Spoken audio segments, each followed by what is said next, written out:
Alright जी, so start करते हैं हमारा last topic, that is preparation of income statement under marginal costing and absorption costing and preparation of reconciliation. तो इससे पहले कि हम जो मार्जिनल कॉस्टिंग के थ्रू इनकम स्टेटमेंट बनती है और एब्जॉर्प्शन कॉस्टिंग के थ्रू जो इनकम स्टेटमेंट बनती है, उनके फॉर्मेट्स पे जाएं, just have a little. So marginal costing हमें पता है इट्स वेरिएबल कॉस्ट अकाउंटिंग। इसके अंदर हम सारा जो फोकस होता है वो वेरिएबल कॉस्ट के ऊपर होता है। एंड अंडर जो मार्जिनल कॉस्टिंग के कॉन्सेप्ट के अंदर most important thing for this particular topic के हम डिफरेंट कॉस्टिंग मेथड्स के अंदर, यानी कि एब्जॉर्प्शन कॉस्टिंग और मार्जिनल कॉस्टिंग के अंदर इन्वेंट्री को किस तरीके से वैल्यू करते हैं। तो under marginal costing we value the inventory only cost of production. I'll repeat this. Under the marginal costing method, we value our inventory using only variable cost of production. Less अगर हम कहें ना तो चार हिस्सों में डिवाइडेड है। पहली आपकी होती है वेरिएबल प्रोडक्शन कॉस्ट, जिसको हम लोग वीपीसीबी कह सकते हैं। दूसरी हमारी होती है फिक्स प्रोडक्शन कॉस्ट, जिसको हम एफपीसीबी कह सकते हैं। Third we have variable selling cost, जिसको हम वीएससी कह लेते हैं। And last we have fix selling cost, जिसको हम selling cost and then fix selling cost. लेकिन जब हम मार्जिनल कॉस्टिंग के अंदर इन्वेंट रहे हैं, whenever we are valuing inventory under marginal costing, we will only value inventory based upon what? Based upon variable cost of production, due to which the inventory is always understated हो only on the basis of variable production cost। और जो उसके fix production cost incur हुई है, अगर आप उसको consider ही नहीं कर रहे while valuing inventory, तो ऑब्वियसली सी इन्वेंट्री हमेशा क्या रहेगी, आपकी इन्वेंट्री हमेशा अंडर स्टेटेड रहेगी, resulting in marginal costing not being used for financial statement. Marginal costing को ऑफ इन्वेंट्री वैल्यूएशन, आप इन्वेंट्री को मार्जिनल कॉस्टिंग के थ्रू वैल्यू नहीं कर सकते। तो फिर सर मार्जिनल कॉस्टिंग का यूज क्या है? देखिए मार्जिनल कॉस्ट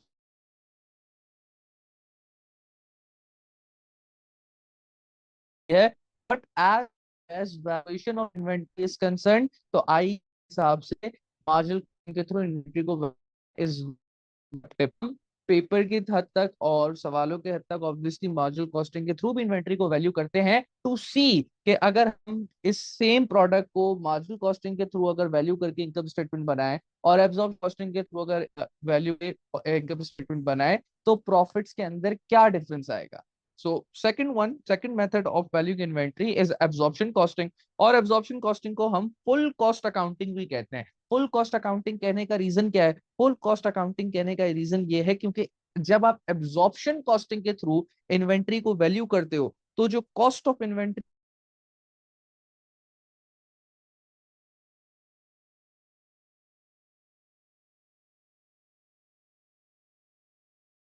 कॉस्ट को भी कंसीडर करते हो और उसके साथ साथ फिक्स प्रोडक्शन कॉस्ट को भी कंसीडर करते हो। अच्छा, कोई बच्चा अगर सवाल पूछे कि सर हम वेरिएबल सेलिंग कॉस्ट या फिक्स सेलिंग कॉस्ट को क्यों नहीं इंक्लूड कर रहे, क्योंकि देखो you are valuing inventory. Inventory की जो वैल्यू है उस इन्वेंट्री के बनने के अंदर या उस इन्वेंट्री के फिनिश प्रोडक्ट की जो की कंडीशन में लाने के लिए आप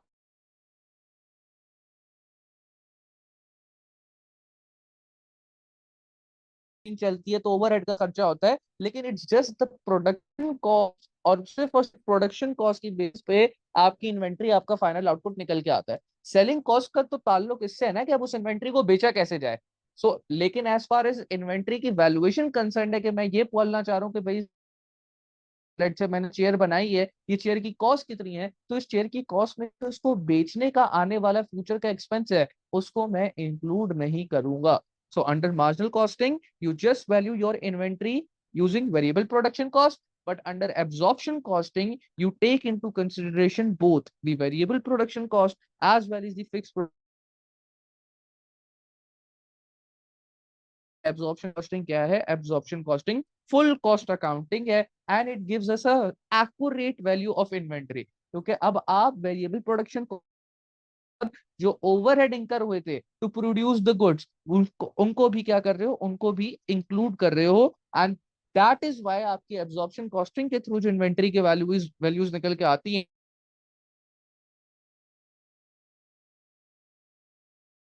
फाइनेंशियल स्टेटमेंट्स के अंदर इस्तेमाल कर लो।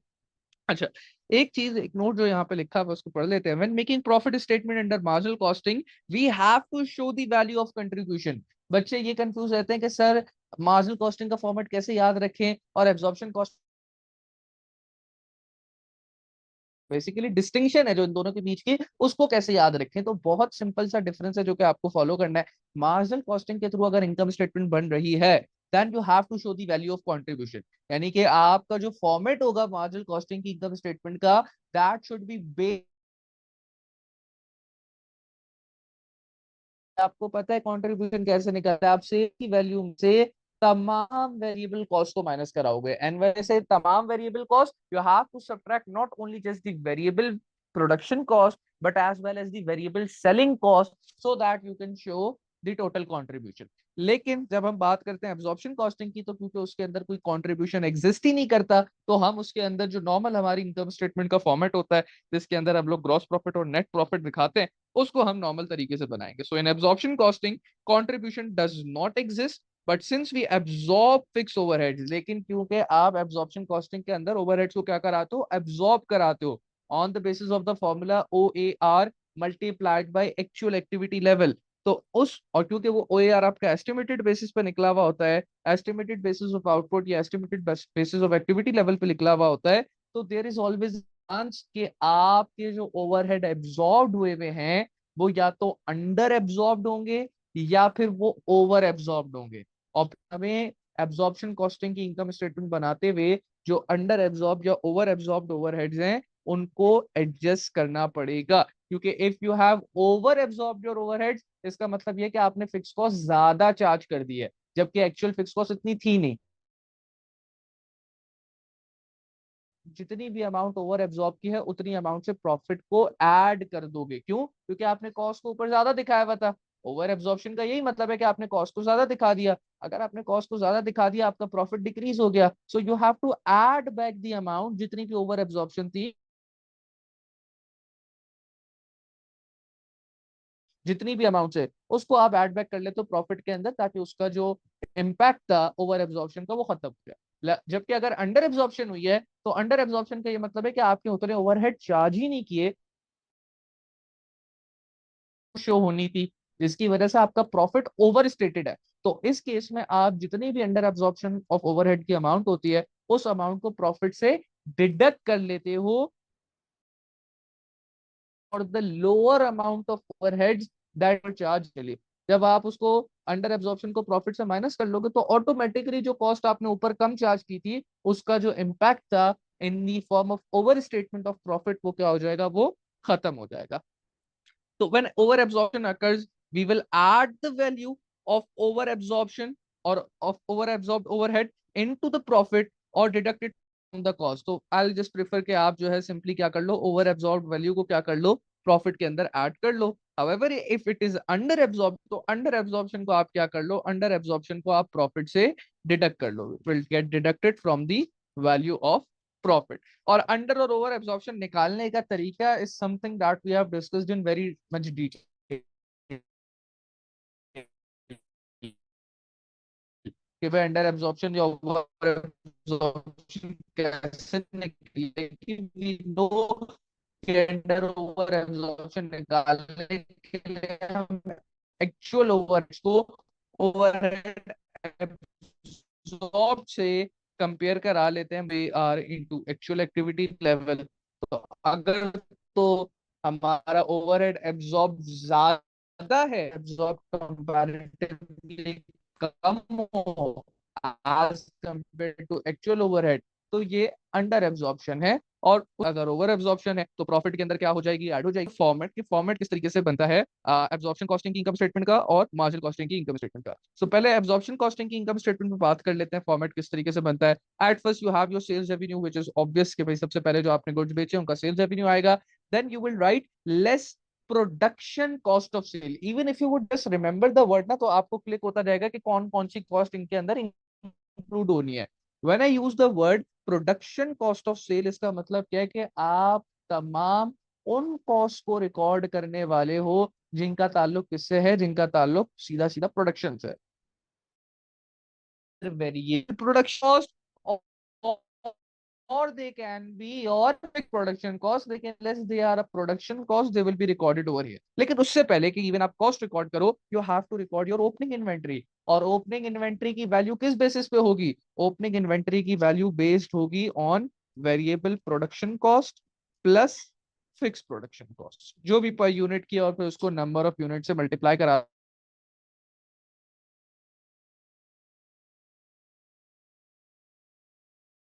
को पहले अपनी variable production cost, production rate, जो भी हमारे एक्चुअल यूनिट्स प्रोड्यूस के हिसाब से इंकर हुए हैं उनको रिकॉर्ड करेंगे, और क्लोजिंग इन्वेंटरी क्या हो जाएगी? माइनस हो जाएगी। और क्लोजिंग इन्वेंट्री का तरीकेकार भी सेम है, because you are making an absorption costing income statement. तो इसके अंदर जो आपकी वैल्यू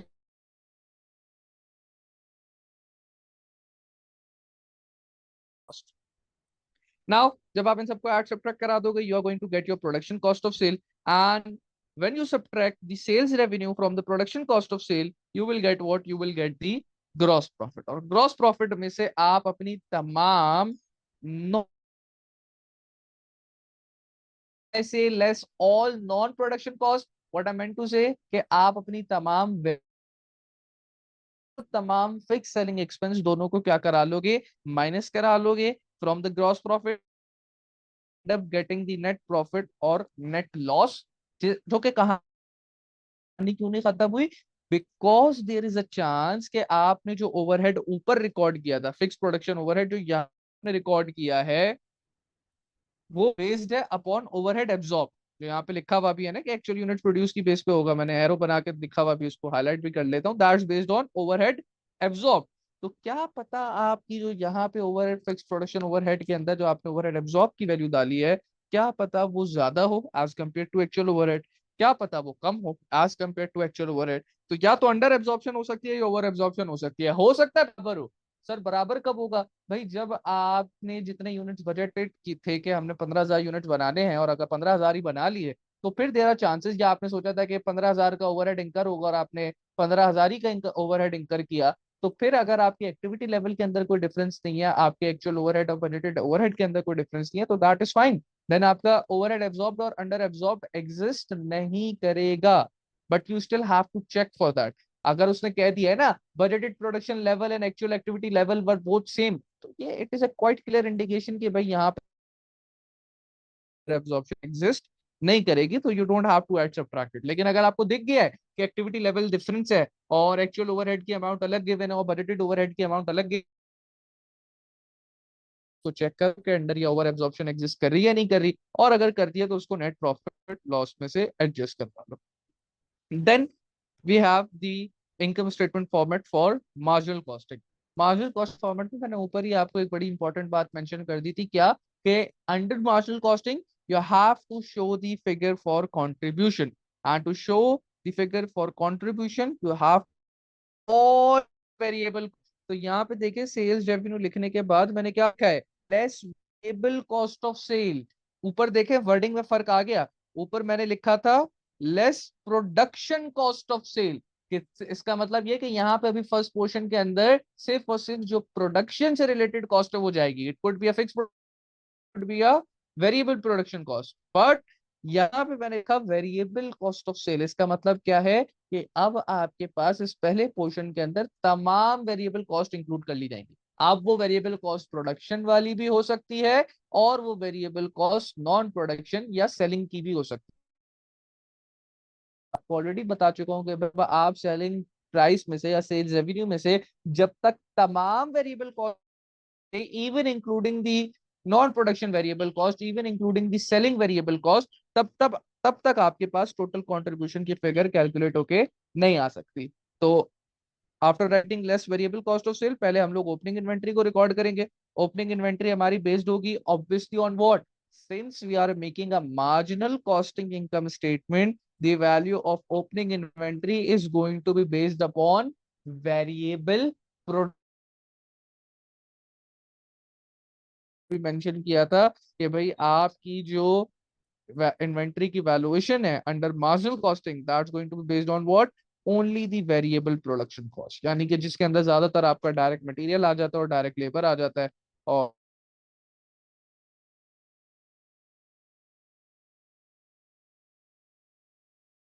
एलिमेंट भी इन्वेंट्री वैल्यू कर इंक्लूड जाता है। This is a very common thing that you should remember, even जाता है।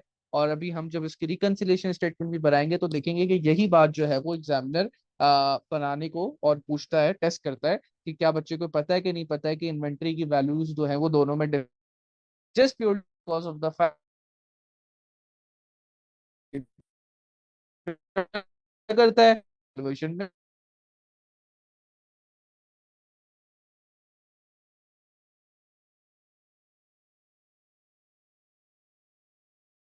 all the variable production cost and you will do less closing inventory। पहले अभी देखो, पहले वाले सेक्शन, पहली जो अभी आप पार्ट देखा है इसमें आपने सिर्फ वेरी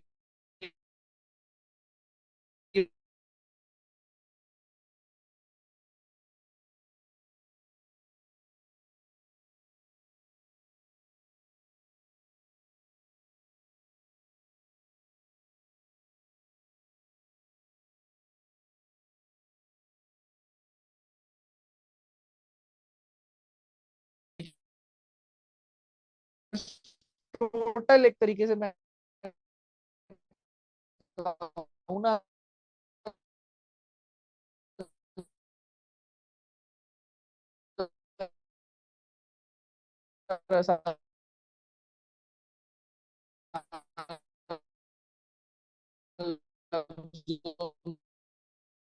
टोटल वेरिएबल कॉस्ट निकल के आपने सेल्स रेवेन्यू में से माइनस कराओगे, you will get what, you will get your total contribution. क्या हो जाएगी उसमें तमाम फिक्स कॉस्ट, जब आपको गलती से लिखा हुआ है ओवर एब्जॉर्प्शन अंडर एब्जॉर्प्शन वाली चीज मार्जिनल कॉस्टिंग के अंदर, तो अंडर एब्जॉर्प्शन और ओवर एब्जॉर्प्शन की कोई कहानी नहीं होती, so obviously we are not going to write it at all.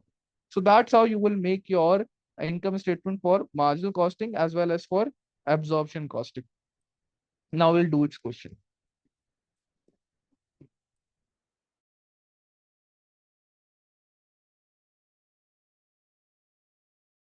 एक चीज और मैं आप लोगों के साथ डिस्कस कर लूं, आपके पास जो रिकंसिलिएशन स्टेटमेंट बनाने को आती है उसका फॉर्मेट भी हाथ के हाथ डिस्कस करते हैं। रिकंसिलिएशन स्टेट, रिकंसिलिएशन, ये रिकंसिलिएशन होती है from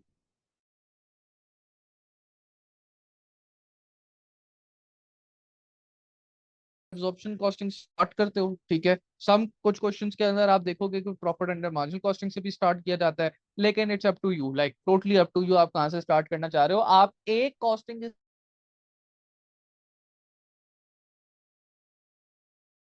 by difference in inventory values, क्योंकि देखो आपने जो अभी पूरी मार्जिनल कॉस्टिंग इनकम स्टेटमेंट देखी है, पूरी एब्जॉर्प्शन कॉस्टिंग इनकम स्टेटमेंट देखी, एक तो फर्क ये है कि भाई कॉस्ट जो है वो अलग अलग सेक्शन है। एब्जॉर्प्शन कॉस्टिंग के अंदर जो दो सेक्शन बन रहे हैं कॉस्ट के, they are based upon production and non production, जबकि मार्जिनल कॉस्टिंग के अंदर जो दो सेक्शन बन रहे हैं कॉस्ट के, they are based upon variable cost and fix cost.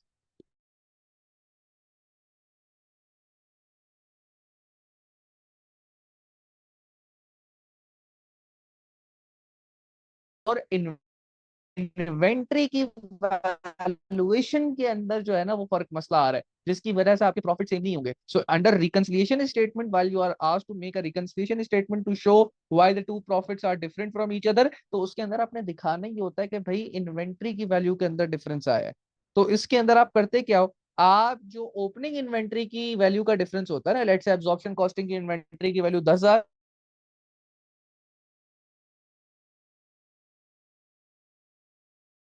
और आपके पास जो क्लोजिंग इन्वेंट्री का डिफरेंस होता है उसको आप क्या करा देते हो, लेस करा देते हो। लेट्स से मार्जिनल कॉस्टिंग की क्लोजिंग इन्वेंट्री की वैल्यू 10,000 और एब्जॉर्प्शन कॉस्टिंग की क्लोजिंग इन्वेंट्री की वैल्यू 20,000, तो इन दोनों का डिफरेंस लोगे and that is going to be subtracted from over here, और आपके पास आप देखोगे अपेरेंटली क्या निकल के आ जाएगा, प्रॉफिट अंडर मार्जिनल कॉस्टिंग निकल कर आ जाएगा।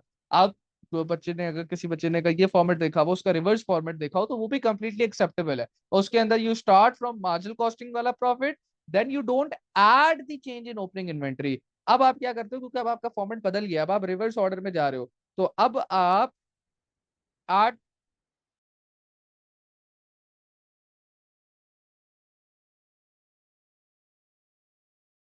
होता क्यों है? ऐसा होता है इसलिए क्योंकि आपका नॉर्मली हम ये कहते हैं कि प्रॉफिट अंडर एब्जॉर्प्शन कॉस्टिंग क्या है, हायर होता है, और आपका जो प्रॉफिट अंडर मार्जिनल कॉस्टिंग होता है ज्यादातर केसेस में आप देखोगे कि वो लोअर होगा। तो when you are going from higher profit to lower profit, तो हम कहते हैं कि भाई आप